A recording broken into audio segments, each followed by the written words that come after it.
Good morning, everyone. Sam here. It's Friday. This is United People's TV. How are we all doing today? It's Friday. I've already said that. Everyone should have a smile on their face. Maybe not Donny van der Beek. We're going to be speaking about Donny van der Beek's future at Manchester United, or maybe the lack thereof. If I'm being completely honest, I don't really think it looks that good for Donny van der Beek. We're going to be speaking in a bit more detail today about his frustrated reaction after not coming on for Manchester United against Villarreal. The latest reports that are coming out in the last 24 hours that he is pushing for a move away from Manchester United in January. I wouldn't be surprised. I think he should leave. I think Manchester United should be selling him and not stunting his career like a cigarette for a teenager. That's the way I described it this morning. But good morning, every single one of you. It's Friday. It's map day here on United People's TV. Everybody's favorite day. Everyone's most interactive day. I'm going to get a few of you on the fabled United People's TV map. But make sure throughout the entire stream, you know what to do by now, ladies and gents. This is a regular thing. I'm here Monday to Friday. So are you. Make sure you drop a like on the stream. Make sure you subscribe if you're new, like Will from Peru. Man, I'm happy at that one. Look at that. See, I'm too good sometimes. But hey, it's going to be a good show. It's going to be interactive. Fire your comments in. Fire your super chats in if you want to support the channel, or fire your super chats in if you've got something really important that you want me to answer, because I always answer your questions in the super chats. But let's go straight to it, man. We all saw the video, didn't we, of Donny's reaction to not coming on against Villarreal. Ultimately, remember this, it was a decision that was vindicated because Fred came on and Lingard came on. It was Fred who crossed it. Ronaldo headed it down to Lingard. Lingard gave it back to Ronaldo. We won with a 94th minute winner. So as much as Ole Gunnar Solskjaer frustrated Donny with that decision not to bring him on, Ole Gunnar Solskjaer made the right call, even if it pissed Donny off. But here, let's have a look at this. This is a new angle of that video of Donny being frustrated. Should I go full screen? Fuck it, it's Friday. Let's go full screen. Where's the play button? The play button's there. Look. So this is Donny coming off. Donny coming back to the bench, taking his bib off. And yeah, throw it on the floor. Go and sit down next to, I think it's Eric Bailly. Not sure who else he's sitting next to. Bailly consoling him. Little pat on the head. Little bit there. Dean saying, don't worry about it, mate. Donny, he's pissed off, right? Donny has always, in my opinion, held himself extremely well. Very professional. Very hardworking, never really spoken out frustrated in public. Donny has done everything, I suppose, that was asked of him as a professional at Manchester United. That's not something you can say about everybody. It's definitely not something you can say about everybody. And because of that, because of his lack of game time, his lack of progress at Manchester United. Remember when he joined Manchester United, he was so exciting at Ajax. And 18 months later, his career is completely stunted and he hasn't grown as an individual.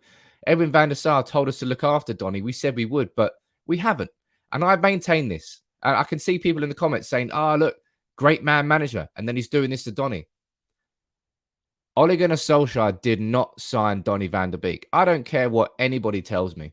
There is no way that he signed him and he's doing this to him. It's a bit like when Manchester United signed Fred under Mourinho. It was obvious that Mourinho didn't want Fred. He's obviously grown into his United career-ish. But I think Manchester United signed Donny van der Beek because it was an opportunity for Manchester United to sign a player under his market value with a prospect of reselling at higher value. It was a commercial deal, not a signing that Manchester United, not a signing that Solskjaer didn't want to make, in my opinion. And I've seen nothing that's proven me otherwise, okay? Now, with Donny, as I said, the title of the video, Van der Beek seeking January exit from United. I can't blame him. I cannot blame him. And United need to let him go now. I've said all along that it would suit Manchester United more to hold on to Donny van der Beek, to keep him at the club. Because, if we do get an injury, touch wood, touch all the sorts of wood, that to Bruno Fernandes or Paul Pogba, then Donny would step in there and be great. But it's probably not going to happen. Touch wood, touch wood, touch wood. And clearly, Solskjaer doesn't trust him enough to play him in a midfield too. If he'll try McTominay on his own, he'll try Matic and Pogba, he'll try Matic and Fred, he'll try Fred and Pogba, Fred and McTominay, he'll try bloody everything else apart from playing Donny in the Premier League and the Champions League, really. I mean, the Champions League he played against young boys, and that's the other thing as well. He's played 2 games now where he's had actual opportunities. 45 minutes against young boys would have been 90 if Wan-Bissaka didn't get the red card, and he got 90 against West Ham in the League Cup. And I thought it was quite impressive, I'll be honest, in both. But he still hasn't got the opportunities. And therefore, I'm supporting the fact that I want Donny to leave in January. I want Donny to leave for Donny.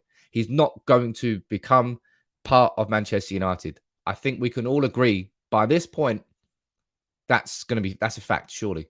Because if he was going to get that game time, it would have happened by now. Let me head down to the comments here and see what you're saying about this. Donny hasn't covered himself in glory when given the opportunities, says Propaganda. And as I said, you shouldn't expect a sort of that's a central midfielder to I don't know, like do worldy passes. You don't need them. I think he did the simple stuff very well, and that's all he needed to do in his performances. So I actually think he did quite well. Let me head up here. Ole out. Thank you very much. Goodbye. Ole Gunnar Solskjaer, January transfer exit. I see you're all feeling very chipper in the comments today about Solskjaer. Ole could have vetoed it, says Bazzy. He's always said that he's had the power of veto. I don't know whether he was... look, I've seen nothing to suggest that Solskjaer, in any way, shape or form, wanted Donny van de Beek. Donny van de Beek has been... It's not as if he's changed as a player since he's come in, since he's been signed. He's exactly the same player he was at Ajax. And Solskjaer hasn't played him at all. Even when we've got injuries, even when we've got suspensions, at all. And yeah, look, Randy, you're saying it's mind-boggling how Freddie McTominay start over Van der Beek. Yeah, it's confusing. Certainly with, I would say probably more McTominay than Fred. Fred clearly has that defensive sort of set of attributes that Solskjaer likes that isn't part of Donny van der Beek's game. But you can certainly compare him to McTominay. And if McTominay's getting that many opportunities, it's down to a trust thing. It's all down to a trust thing. Solskjaer even bloody said it ahead of Villarreal that he trusts Fred and McTominay. I don't know what Donny's done to not earn his trust or lose his trust. But as we can see here from the reports, let's bring these up here. We've got report from Mike McGrath, who has actually been quite close. He's been pretty accurate the whole time with Donny. He's saying Donny van der Beek will look for assurances of where he stands at Manchester United after his frustration at not playing boiled over during the game against Villarreal. And here we've got Chris Wheeler from Daily Mail, I believe, saying Donny van der Beek will renew his efforts to find another club in the January transfer window after seeing no improvement in his situation, despite assurances from Solskjaer that he would play more. And this for me is a big thing as well, because I think Donny was the whole way through. You know, Donny hasn't really spoken out in public. His agent did that for him. That's what agents are for, right? Just ask me, Raiola. His agent came out, I think, on deadline day saying that United have blocked a move, X, Y, Z. And then he came out a couple of days later. It's a little bit of a softer approach saying, look, we've spoken to Solskjaer, and myself and Donny, we're both very happy that we are going to get that he is going to get chances this year. And he just hasn't. All you got to do is look at this. Let's have a quick look at his stats. This is Donny's stats for the season. If you're looking in the Premier League, what's he played in the Premier League? 8 minutes. 8 minutes against Newcastle as a sub. What's he played in the Champions League? He's played 45 minutes. And that was as the first half against Young Boys. But actually, as I said, I thought he played okay. And the League Cup, his only ever 90-minute game for Manchester United. And we lost it 1-0. Even as I said, he played okay. But it wasn't incredible. But you wouldn't. That's the issue when players are left out for so long. When they get so few opportunities, you expect them to sort of light it up. It's very difficult for a player to do that when they don't get playing time. Kenny, such a bright boy, Donny is, really gets people bitter when he's treated this way. I suppose that's why people feel how they are feeling about Donny. Look, if Donny had been publicly slating, had been like Lukaku and leaking training stats to try and persuade public opinion, then there might be a different view of how Solskjaer is treating Donny. But because he's done nothing but work hard, he came back during the preseason and worked hard. He put on some bulk. He worked hard. He put his head down. He worked hard. And that's all you can really want as a Manchester United fan, to have your players doing that behind the scenes. And that is why I think a lot of people have empathy with Van der Beek. And the fact that our midfield is quite shit. But at the same time, they're saying, well, why can we just have Donny van der Beek rotting on the bench when we've got Fred and McTominay doing that in midfield at the moment? And that's part of it too. It all sort of manifests itself into this situation where everybody's in Van der Beek's corner, apart from Solskjaer. And that's the only one that matters, really. Nick, how you doing, buddy? Nice to see you in the comments. Only mistake is not letting him leave this summer. If Ollie doesn't rate him for whatever reason, that's fine. But don't keep him as a bench warmer then. And this is what I said, that Nick, there's definitely two different ways of looking at how Manchester United should treat Donny. From a club's perspective, from Manchester United's perspective, selfishly, we should keep Donny at the club, even if he's not going to play at all. Because then if we've got injuries to Bruno or Pogba, we can get him straight in and our squad is in a better strength and shape because of it. But on a personal level, keeping Donny and stunting his career like this, like he's 24 now, he's only just turned April. Yeah, well, no, he's 25 in April. I just didn't realize it was September there. I had to look at my watch. What an idiot. But we've stunted his growth and he deserves to have that growth. He was fantastic at Ajax, and I've now reached a point where I've kind of changed my opinion. During the summer, I was like, no, man, keep Donny. It's better for the club. But now I think my empathy has switched more towards Donny. And people are talking about, look, this means Solskjaer is not a bad man management. This means Solskjaer is a bad man manager. No, he's just got a player that he doesn't want. Simple. He doesn't want him. And I don't think he signed him either. As I said, I've seen nothing to suggest otherwise. Every other signing that Solskjaer has made have become part of his team. Van der Beek, completely different. And he's the exact same player. And in a position we need strengthening. It's even more confusing. Anuj, I disagree with you, Sam. If we don't give Donny an opportunity to play in the midfield too, how will we know he will play? As you say, Ollie didn't sign him. He needs opportunities. Look, he does need opportunities. I'm not saying, is it October? Oh, shit, it is October. God, I'm crap at this.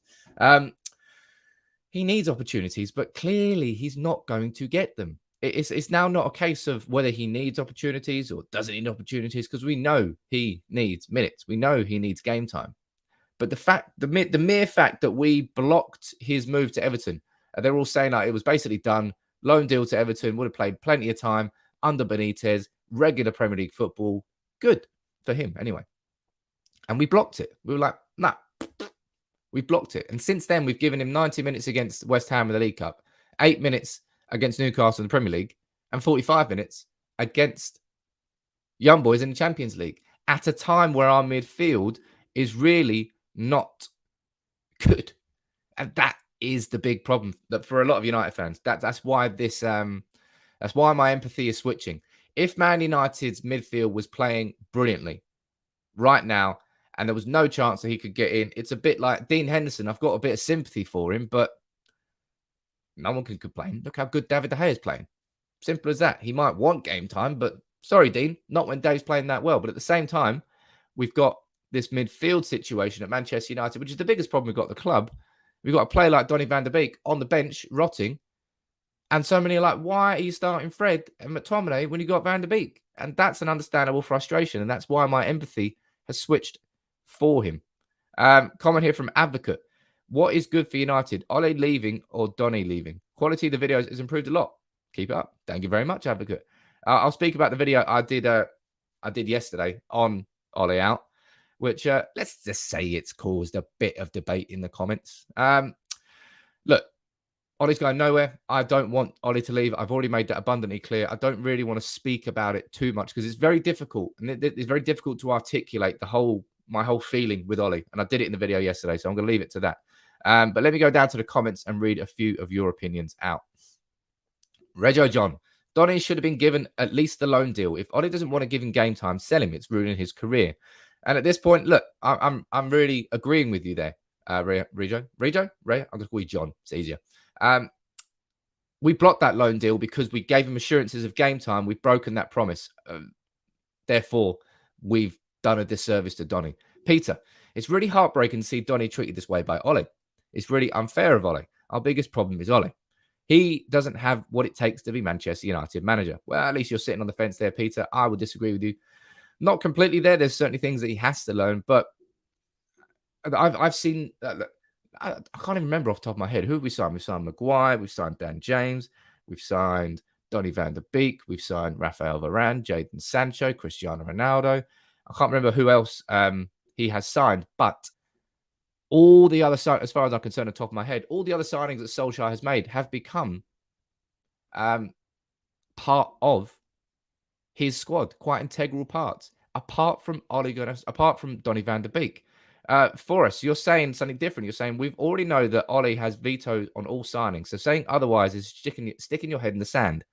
Ole has done the same with Ahmad and Telles. He simply doesn't know how to rotate properly. Ahmad, 40 million signing. Well, he's hardly played at all. Even when he scored that header against, I think it was AC Milan, he hardly played. Telles, I think you're sort of barking up the wrong tree there, because Luke Shaw has been absolutely incredible in the same way that Dean Henderson. You could argue there that Dean Henderson deserves more opportunities, but look how good De Gea is playing. That's exactly what happened with Telles and with Shaw. Now, Ahmad, that's a fair point there. He didn't really rotate much. He didn't feel that Ahmad was ready, I suppose, to start on that right wing ahead of Dan James, who got loads of game time last season. Ahmad one's a fair point. Okay, there you go. But look, yeah, we have heard that Van der Beek and Solskjaer has veto on all the signings. I'm not sitting here sticking my head in the sand, but I tell you what, it stinks. It stinks. And I'm not saying that Solskjaer is the most incredible manager in the world, but I think he's definitely improved a lot of players at Manchester United since he joined, certainly with our attackers for sure.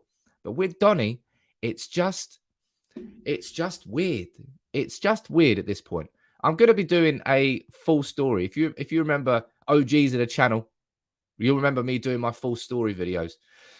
What I do is I take a look back historically, all the quotes and the story and how it's developed. And I really want to do a full story of Donny van der Beek's career, really, at Manchester United, from the moments when he was signed to what really has happened the whole way through, looking at things that are said and what changes over time, because it's odd. It's really odd. Almost like Solskjaer has been personally offended by Van der Beek, because it certainly can't be the fact that Fred and McTominay are that good at football, because they're not in midfield. And Van der Beek, it's the defensive attributes or the lack thereof. But saying that, Donny was quite good in the high press against West Ham and winning a few tackles high up the pitch. But mate, the Donny situation's weird. As I said, my empathy is now switched. I'm now I'm not that I was anti Van der Beek before, but I'm pro Donny getting a move away in January. I think, look, man, just United need to cut our losses. I'm not in the mood for United to have any players inside our squad that we don't want, that we're not going to use. Donny van der Beek, there's no point stunting his career because we can't make a decision. We have made a decision. Just let him go. And if we blocked it, as I said, we blocked that move to Everton in the summer because he was given assurances that he was going to get game time. And since then, he's played 140 minutes of football. Therefore, we've broken the promise, move him on. Ideally, what United would do would sell Donny van der Beek, reinvest that money in a central defensive midfielder, but that's probably not going to happen. But regardless of that, I think that Donny should be sold. Donny should be allowed to leave for his own good. Let me go down to the comments here and read a few more of these out. Mustafa saying, Ole has destroyed Van der Beek. I've got no questions whatsoever that Donny will leave Manchester United and be a very fine footballer. We haven't ended his career whatsoever, but we've certainly stopped his growth. Let's go here. Ole should not treat Donny this way. He's far better than Fred and should be given more game time. On midfield's crap, and that is down to Ole and nowhere else. Play him or sell him. Adrian, I agree with you. Play him or sell him, and we're not playing him, so sell him. Happy birthday to Greenwood. Oh, yeah, big up. He's turning 20 today. Big up, Greenwood. 1st of October. I got that right the second time. It's not September. Hey, look, it's Friday, by the way. So let's get engaging. Let's get interactive, people. 2 things. First of all, you need to let me know throughout the entire stream where you're watching from and what town you're watching in, what country and what town. I'm going to get a few of you added onto the map. I've added more map points now, so 300 more of you can go on the fabled map. And throughout the entire stream, if you are new and you are here, please would you subscribe to United People's TV? Unlike that person who has decided to unsubscribe. This always seems to happen when I do this. It's quite hilarious. Let's see if we can get to 450. Why not? It's Friday. Everyone's in a good mood, not? because Donny van der Beek's leaving. But yeah, if you'd like to, hit that subscribe button. Let me know where you're watching from, and I'll get you added onto the map. And what is that? One sec there. Chalky. Is that Leon C? Leon C? As in Leon C Essex? Because I might currently be in Leon C. That's a bit weird. Let me know where you're watching it from, mate. Well, that's got to go on the map, isn't it? Leon C. It's a bit weird. The way the world works, a small world. It's not a small world, it's fucking massive, actually. But yeah, throughout the entire stream, you let me know, and I'll get a few of you added onto the map as we continue our discussions about Donny van der Beek and everything else. Who we got down here in the comments? I can see a super chat there. Let me not miss it. Chris, how you doing, Chris? If Donny isn't getting game time now, when Rashford comes back, he can kiss even the slightest chance goodbye with Pogba being moved back to central midfield. Baffles me why we signed Donny in the first place. Panic buy.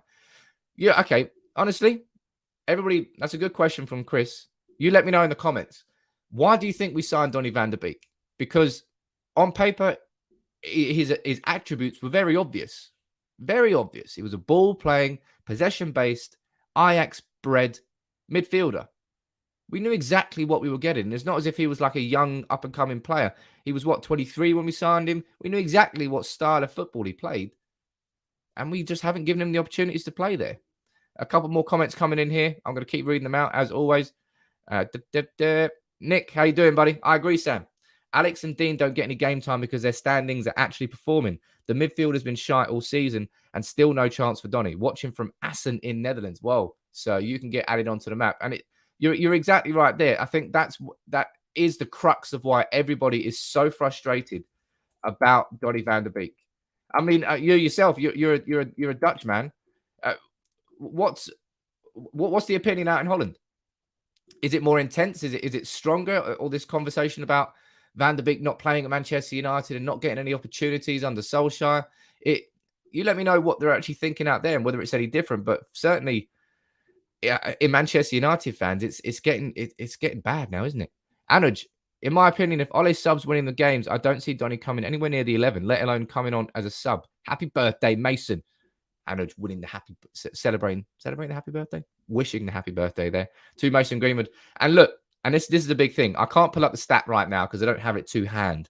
But no manager since the start of the Premier League last season has made better subs in terms of game impacting subs. Manchester United's substitutes have contributed more goals and assists since the start of last season than any team in the Premier League. And Ole Gunnar Solskjaer is absolutely slated about his subs. But his subs have changed the game more often than any other team in the Premier League. That's something I'm definitely going to do a video on, I think. Maybe not a whole video on that, but a little conversation about that too. Look, M. Yassin, you're saying we signed him because he was an easy deal to do, and Van der Sar made the negotiations swift. It was also to placate fans over the failed Sancho pursuit last year. Okay, that's a pretty good point there to mention Sancho, and I think you're probably partly true there. Certainly, when you make the point there about Van der Sar making it easy to, mate. Do you remember how quickly it went through? I remember it. We're all used to at Manchester United. We're used to deals dragging on, and oh my god, when are we going to finally eventually sign someone? And then with Donny van der Beek, out of nowhere, it was like boom. 72 hours later, boom. It was incredibly quick. It really is incredibly quick. Let me go down here and see a few more of these. Ole does something right. Ole is lucky, says Ian. Ole is wrong. Something out. I haven't seen that actually, saying that Ole was lucky against Villarreal. Wasn't lucky. He brought Fred, Lingard, and Cavani on, and Matic on. All four subs changed the game, and it was his subs that made the goal for Ronaldo. That wasn't lucky. You make your own luck as well. Right, Randy, I see you here. You're getting added onto the map, my friend. Macedonia. Skopje. I'm going to call it Skopje. I don't know why I'm doing it in a high voice, but Skopje. Macedonia. There we go. On the map, my sir. Make sure you subscribe if you're not already. Randy, I'm sure you are. But if you're not, make sure you subscribe to United People's TV. The 80th minute sub, says Malumbo. Look, I'm not saying his subs are incredible. And for a lot of the times, I have frustrations about his subs. I'm like, mate, what are you waiting for? But all his subs changed the game. Lingard against West Ham, winner. There against Villarreal, Lingard, mate. Lingard. I tell you what. What's your What's your opinion on Lingard? Do you think Lingard now deserves to start? Should Lingard start against Everton after, mate, he's had like not that much game time, but he's had a goal against Newcastle from the bench. He's had a goal against West Ham, winner from the bench. He's had an assist for the winner against Villarreal from the bench.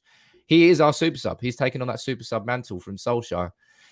Would you rather him stay as that super sub and we keep Jesse coming off from the bench, or do you think Jesse now deserves to start then? Let me see what you're thinking in the comments, as always. Another loss tomorrow, says Juzar. Well, you're feeling very chipper again. Once again, context is key, says Chris. Ole failed to sub Rashford in the Europa final when he was tired. That was terrible, man. Oh, Rashford was abysmal in that final because he wasn't fit. Knackered when every average manager would have, and the same with PSG. Fred, these are amateurish decisions. And that decisions. And that is it. You're spot on there by pointing out the frustrations with Solskjaer. Yeah, that Europa League final was, I don't know why. Well, I suppose you got to talk about it, but it just brings back goddamn bad memories. And yes, Solskjaer massively mismanaged the subs in that game. I'm not saying that he's perfect by any stretch of the imagination. And this is exactly why I stay balanced. So many people just say, oh, Solskjaer subs are shit. But the stats show that Solskjaer's subs, really hard thing to say, make a key difference to the games. It's just that he doesn't do them all right. I'm not saying his subs are perfect, but I'm also saying that he deserves a little bit more credit than he gets for his subs. Ole should be a late sub coach under a proper manager, says Makupu. Wow, that's some decent comedy there this morning. I'm going to give you that. Martial, look, I'll add you onto the map. Look, why not, sir? You're watching from Bidar in India. Plenty of Reds watching from India. I don't know how many pins we've got on here from India so far, but we're about to get another one. Bidar, India, sir. In you go. On you go. In you go. Well, on you go. You're in the map. How about a bit of both? And Save the Jungle, you're saying Lingard starting ahead of Greenwood for sure. What about the rest of you? Let's see what you're saying. Lingard, a good player, but not good enough to push for the starting lineup. Makes a better impact from the bench, you're saying there. Lingard super sub, says Christian. Lingard should start. Keep him as a super sub. Jesse should start, says Zahid. I personally think that Jesse will stay as a super sub. I think Jesse Lingard, purple patch Jesse Lingard is back and he is flying right now. And I'm enjoying it. I'm enjoying watching this Jesse Lingard in the team. Simple as that. Let me go down to the comments here. In fact, let's quickly move on. Let's quickly move on to this. I want you to, as I said, I'm not going to speak about it. I just want to point it out. This is a video I did yesterday, a message to Ole out and sack Solskjaer Manchester United fans. Currently got 800 comments. So suffice to say, there's a whole conversation going on there. I would encourage you to watch it if you haven't watched it. I'm sure you have. Go on the channel. If you watch it on Facebook, it's on the Facebook page as well. Just scroll down. I'd like you to watch it and please leave a comment. All right? Because it's the most important conversation going on at Manchester United at the moment. And I wanted to articulate everything that I really thought. And I did it in that video because it's very hard to do in a live video properly anyway. In the interest of fairness, that was a comment there. Where is that? In the interest of fairness, says Chris, Lingard should start at least one game and then take it from there. Yeah, I've always said play players on form. And on form, Lingard right now, he's looking very good. I don't think anybody would be pissed off if he started. He deserves it, right? Ian, you're at the game tomorrow. Big up, man. Get you some videos from the stadium. Nice. Enjoy it, my friend. What do you think the score's going to be? Let's see. Oh, no. What's going on here? Oh, my God. It's a ghost. A ghost of Victor. Where has he been? He's back. That's it. Stop the search party. All right. Victorin's back. How you doing, buddy? Nice to see you there. Everyone's missed you. Seriously. Oh, man. It's been heartbreaking. But look, let's move on from Victorin because no one wants to talk about Victorin. I'm only joking. But look, it is Mason Greenwood's birthday today, and he is nominated for Manchester United's Player of the Month. Player of the Month. 4 nominees here, ladies and gents. We've got David De Gea, Jesse Lingard, Mason Greenwood, and Cristiano Ronaldo. These are the 4 options for Player of the Month. Who is getting your vote? David De Gea has been absolutely incredible. Incredible for Manchester United. I mean, I can't really look past. I can't really look past De Gea, but maybe you can. You've got Lingard, goals from the bench, impact sub. He's made a big difference. Mason Greenwood again. He's just been. Mason Greenwood gets Old Trafford standing up when he gets into possession of the ball. it's really exciting watching Greenwood and how he develops this season. And you can't not have the main man, right? Ronaldo has been sensational. Again, just goals, and key moments. Ronaldo has stood up. What do you think, though, in the comments? Do you think it's Ronaldo, De Gea, Lingard, or Mason Greenwood? Let me see what you think down here in the comments. David De Gea, obviously. Oh, really, Greenwood? Too greedy and doesn't track back. He's not too greedy. That's part of his game, man. That's confidence, and I don't want him to change it at all. And if you don't always have to track back as an attacker, does Lionel Messi track back? No, he doesn't. Mohamed, De Gea. Take off, De Gea. De Gea. Juzar, you're saying De Gea. Shuf, De Gea. De Gea, De Gea, De Gea. But wow. What about Cavani, says Sage Jungle? Hey, look, Cavani's not had the most incredible amount of impact because he hasn't had that much game time. When he comes off the bench, though, he makes a difference. Anuj, you're sitting there alone with Ronaldo because everybody is saying Dave. Everybody's saying Dave. Dave has saved us so many. He has saved us so many times, Gungshu. You're not wrong with that. I'm looking at, I can't remember what the games were in September. Let me have a look. Man United fixtures. Man United fixtures. Let's see if we can remember exactly what De Gea has done inside this month. Because he's been, he looks like 2016 De Gea, doesn't he? He looks incredibly special right now. So inside September, we've got the 4-1 against Newcastle, the 2-1 against Young Boys, the 2-1 win against West Ham, the 1-0 loss against West Ham. Villa, mate, September was a pretty po month, wasn't it? Bury that. But it would have been a lot worse. It would have been a lot worse if Dave wasn't there. For me, I don't think there's any question that David De Gea is Manchester United's player of the month for September. Ronaldo, he scored plenty of goals, but Dave has been the bollocks. He's been the absolute player of the month. Chalky, you're saying CR7. His goals and influence make the difference. The winning goal the other night was huge. Hey, look, I wouldn't be massively upset if it went to Ronaldo at all. I just think personally, I think Dave deserves it. I think Dave deserves it. Phil, I can see you watching from Auckland, New Zealand. How you doing over there, buddy? Auckland's already on the map, but big up to everyone watching from New Zealand. September hasn't been that good. Hell no, September's not been that good. Let's bring on October, but oh my God. We already know this, but seeing as we're talking about it, look at these fixtures. Look at these fixtures. Everton at home. Leicester away. Atalanta at home. Liverpool at home. Spurs away. Boy. 1, 2, 3, 4, 5. 5 big games for United. Everton at home. We've got to bury the crapness of the Villa game. Keep pushing. And remember this as well. Liverpool are playing Man City this weekend. If we've got any sort of ambition here, these are the sorts of weekends where you need to make sure that Manchester United get 3 points and put the pressure on it. Then we got Leicester, Atalanta, Liverpool, and Spurs. It's a tough month coming up. It is a very tough month. But look, let's quickly head over here. Let's see how we're doing. Wow. I tell you what, everyone's feeling really generous today because 3 new subscribers. Man, don't all click subscribe at once. You might break the whole of YouTube. But look, if you're new here, welcome to United People's TV. Make sure you subscribe. As always, I've added plenty of you onto the Fabled map as well. It's getting busy now. We've got 204 different map points. Look at that, all around the world. It's good fun, isn't it? Good fun. Need more in Central Mid-State America. Let's see what other empty parts have we got. Mid-States there. Basically the whole South America. Not much on there. North Africa. We need some more there. Northern states in in Australia. Someone in Kazakhstan. Anybody from Kazakhstan here?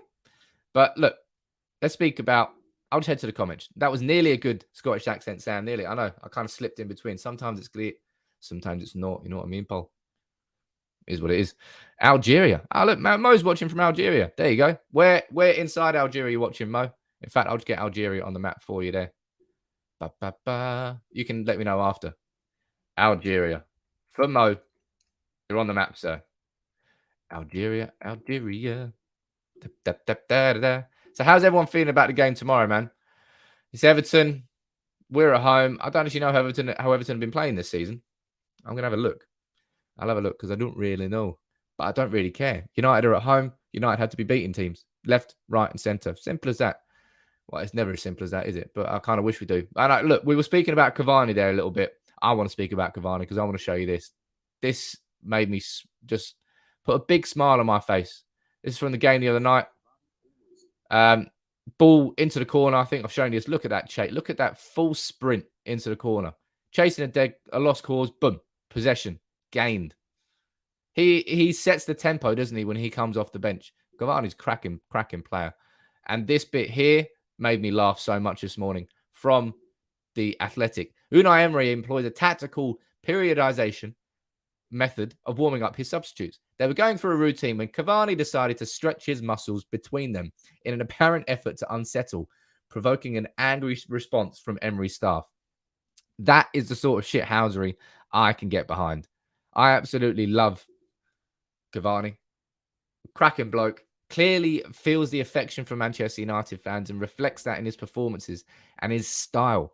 Because he's come off the bench a couple of times and he's played alongside Cristiano Ronaldo. And they're two very, very different styles of attackers. Because look, the Athletic have done a video. The Athletic have done an article this morning on Ronaldo's impact at Manchester United. And this is a really important aspect to understand. It's this bit here.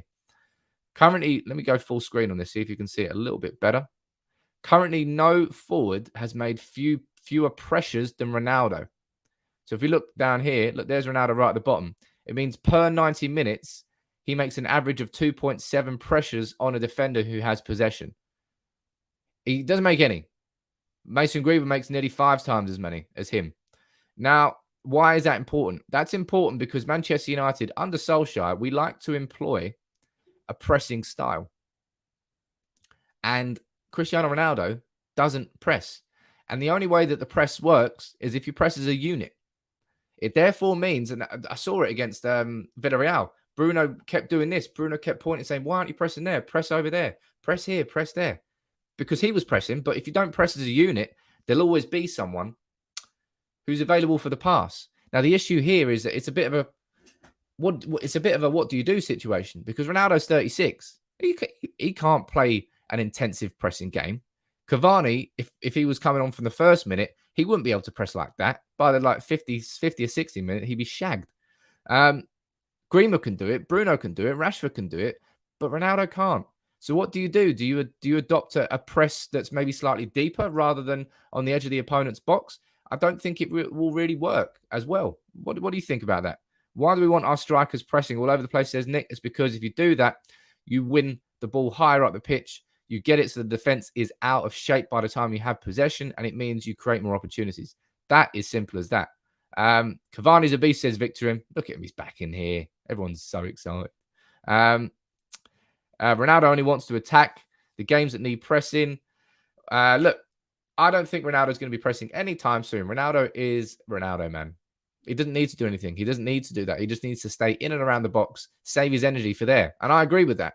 It just means that I think we might have to employ a slightly different tactic in terms of how our press works. Because with Ronaldo in, it has to work differently. Because it has to work without him. Because it's Ronaldo. Simple as that. Look, we'll wrap it up in we'll give it another 5 minutes, eh? Give it another 5 minutes. If anybody's got any real questions that I haven't spoken about today, or anything you really want to ask me that I haven't really answered in full, make sure you ask me in the comments. And if you would, fire in your super chats as well. I'll always answer your super chats. And it supports the channel. Like Mo, how you doing there? Sam, what do you think about Matic since he came and ruled the midfield? Why doesn't he start more games? Important ones at least. Mo, spoiler alert for my preferred 11 to face Everton this weekend. Nemanja Matic is part of that 11. As we saw against Villarreal, when he came on, you just saw him just doing this. I remember seeing it. Hands like that, saying, slow the game down. Chill, man. Chill. Because our midfield, McTominay, Fred, and Pogba, they don't know how to do that. They don't know how to operate like that in midfield. They're not really comfortable just controlling the tempo of the game, where someone like Matic is. And if Matic was 5 years younger, we wouldn't have any midfield problems. It would be Matic and Pogba starting in midfield. Done. Absolutely done. Can we get a CDM in January if we're selling Donny, says Brent. Not that, Brent. I hope so, mate. I really hope so. I want Manchester United to go after and get that defensive midfielder. As I said before, though, us going after Declan Rice, it depends on West Ham, I would say, having a bad Europa League campaign, but they're winning. I think they're top in the group after a couple of games now. They're looking very, very good. comment there from Takeoff. Where did that go? I saw it. Can you give a shout out to Nigeria? Today's our Independence Day. Big up to everybody watching from Nigeria. Big up to you, Takeoff. And big up to Nigeria's independence. Look at that. Look, you ask, I shall receive. And Sam, do we have any idea why Phelan is so invisible during games? It always seems to be McKenna and Carrick, yet Phelan was very present on the line under Fergie. It's an excellent point there, actually. Every time you go and you see Solskjaer in the dugout, he's there sort of whispering in Carrick's ear, speaking to Carrick. He's not really speaking to Mike Phelan. And as I've said all along, look, I've said it. I question whether Phelan is having the sort of impact that he needs to have inside that room of very underqualified coaches. Solskjaer, Carrick, and McKenna all being allowed to learn on the job. Phelan's supposed to be the one that comes in and brings that experience into it. But if you're speaking to Carrick during the game instead of Phelan, how's that going to help? Ashley, do you think Sancho will ever get going, Sam? And why is it taking him so long to get into top gear?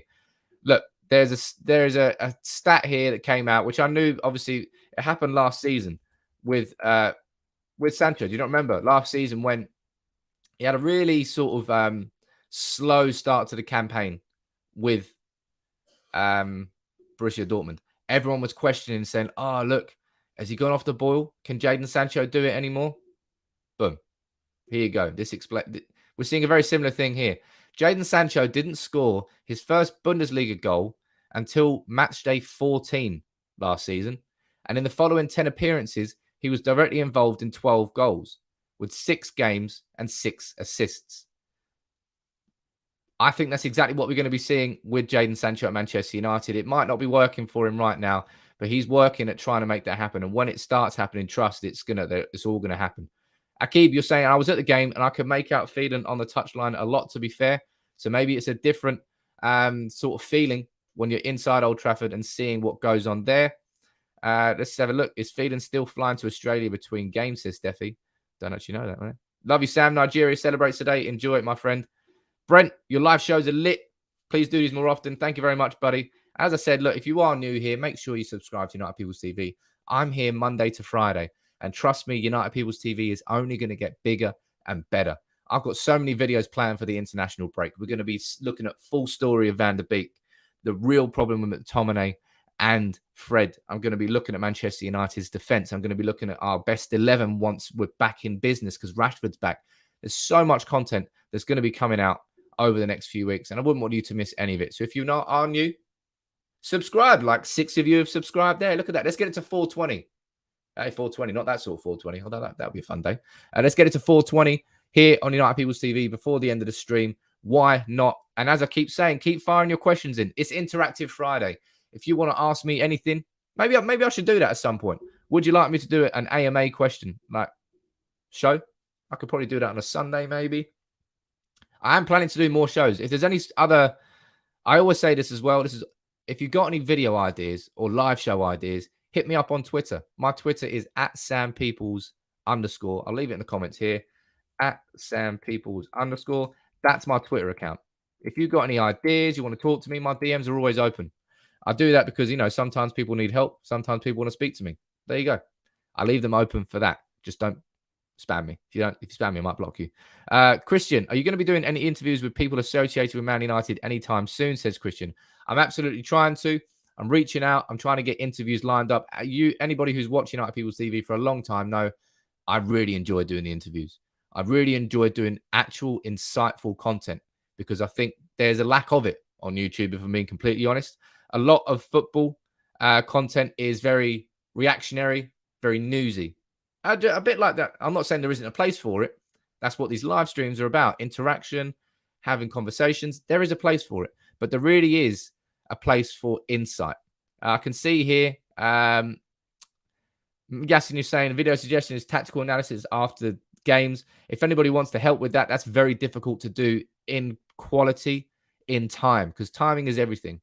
Because tactical analysis has to be out like the morning after the game. So to get that done is very, very, it's very tough. It's very tough. I don't have time for that at the moment. Let's go on here. Ian, make sure you have a day off. Nah, no days off here, Ian. Come on, mate. Jeez, days off. No, obviously I have days off as well sometimes. Kieran, how you doing? I haven't seen you there in a while. I think Jaden and some other players struggle to adapt because of the tactics and no identity to the team. Coaching should be beefed up. I've said this all along. Jaden Sancho is massively struggling at Manchester United because we don't play fast enough.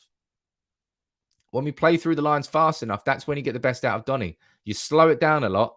You force him to square up to 2 defenders because he's doubled up on. You're not going to get the most out of Jaden. You're not going to get the most out of Jaden. King Crazy, you are watching from Perth in Canada. I didn't know there was a Perth in Canada, but you can go on the map, my friend. Welcome aboard. I haven't seen your name, so make sure you subscribe to United People's TV if you are new. And I think you're new because I don't remember seeing you here. Perth, it's in Ontario. Ontario? Ontario. I'm going to go for Ontario. Ontario. I don't know. Canada. There you go. It's easier. Let's go down to the comments here. I'm liking the comments. Keep firing them in, ladies and gents. How you doing? Do you think Rashford will be coming back will make us more dangerous in transition? I realise we lack the pace for us to attack in transition, especially with Ronaldo, Bruno, and Cavani on the pitch. I think Manchester United are going to be a much better balanced attacking force as soon as Rashford comes back into that team.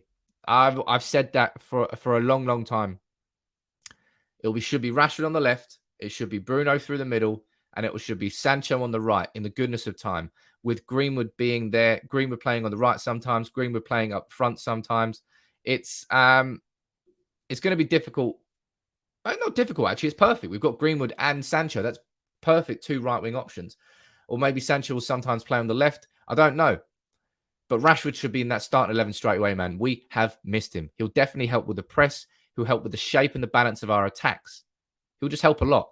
And remember how much impact Rashford had last year. That was when Rashford had like an ankle ligament tear and a shoulder that he needed surgery on. He's now solved both. He's had surgery on the shoulder, and because he hasn't been playing football, the ankle's had the time to heal. So Rashford's going to be 100% fit when he comes back. And he was that impactful whenever he was playing last year without being that fit that I'm very excited to see what he does when he comes back in. I'll give it another 5 minutes. 5 minutes left. So everyone keep firing your questions in. Keep firing your super chats in as well. Support the channel. As I said, anything that comes in, if you'd like to, join and become a member. There's plenty of members. I can see Meat, you're there as well. Joe, Josh, Victor, I don't think you remember anymore, but you were struggling. Or Takeoff. I mean, there's literally too many members. I'm sorry if I've forgotten you. Ian, I haven't forgotten you. Anuj. There's so many. If you'd like to join the family, hit the join button. As I said, it's like buying me a pint, and it's your way of supporting the channel and helping United People's TV grow. And you have helped it. As you've seen, people keep saying that the quality of the videos have gone up in the last 6 weeks or so. It's because you're helping me do that. And I want to keep doing that and keep taking it upwards. Abby, you're saying, why are you supporting Solskjaer blindly when it's clearly obvious he's not a good manager? Is it just because he is our legend? I don't support Solskjaer blindly. If you watched my video yesterday, which I did, I explained exactly what I think Solskjaer has done and got correct, and I have explained exactly what is wrong with Solskjaer. I'm not someone who's blindly one-sided, and I've said this to everybody. There's so many people who are just Ole out, and they're just too far and want. You have to be back in the middle, right? You have to be back. You have to be as balanced and see the positives and the negatives. If you can do both, then I think you can criticize Solskjaer properly whilst at the same time supporting him. And that is where I stand. Jonathan saying, plenty of people thought a DM was a priority over Sancho in the summer. What do you think, especially now Sancho is getting played on the right? Jonathan, if you followed me enough, which I'm sure you have because I've seen your face around here plenty, DM was the one signing I wanted to make this summer. Honestly, if we were going to make one signing in this summer, I wanted it to be a DM. It was the most crucial signing that we needed to make. The whole make-up and balance of our team depends on the fact that we don't have a midfield, and that signing of a midfielder would have changed that. Sancho, as good as he is, hasn't changed that. He's given us another option up front, but he's been struggling so far. It would have made a bigger impact on Manchester United's football and fortunes this season to have spent that money on a defensive midfielder. Clearly, the club disagreed. Clearly, Manchester United felt differently, and they wanted Jadon Sancho. Hopefully, in the goodness of time, we can sign a goddamn midfielder. Because if you think about it, man, Solskjaer signed players everywhere. Just hasn't signed a midfielder. The only midfielder who's signed is Donny van der Beek. Weird. And he hasn't even used him. Harris, you're saying, I think that Ole can play VDB as a DM like Carrick used to. AWB is not so good going forward. We can have him at the back as cover and use VDB as a number 6. I think if VDB was going to be a number 6, my friend, he would already be a number 6. He came out and said, look, I'll play number 6, number 10, number 7, number 9, number 34, number 105. I don't care where I'll play. Just play me. Basically came out and begged to play, and he still hasn't played. He's not going to play. There's certain attributes that are part of his game. Van der Beek in possession is a far better footballer than Fred. Van der Beek out of possession, I would say Fred offers more into that midfield of what we need. Basically, if you took the blend of what's good with Fred and the blend of what's good with Van der Beek, you get a very good defensive midfielder. But at Manchester United, that's why we need to play Fred and McTominay. You need the combination of them to have some sort of stability in midfield. But at the same time, we've hardly kept a clean sheet this year, so they're not offering that much stability, are they? Our front press is very poor with Greenwood and Ronaldo. With Rashford, it would be better. Cavani is good. What do you think? Navin, very good point there. Look, as I said, the press will definitely be better as soon as Rashford comes back. Rashford will set the tone with the attack in the same style that Bruno sets the tone from his number 10 role.